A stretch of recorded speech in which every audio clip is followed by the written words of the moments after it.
Using our cute little eyeball pick.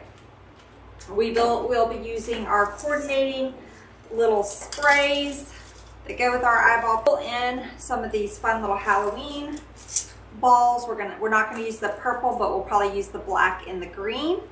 And then I picked up these two fun little picks at the Dollar Tree. So we're gonna try to use at least one, if not both of them. And then I brought in a black and white fair silk ribbon. Okay, so those are the supplies we're going to be using. I don't know what, in a big vase you would need the long stem, but we do not need it that long.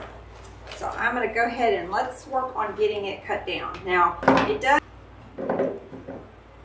that'll give it some support.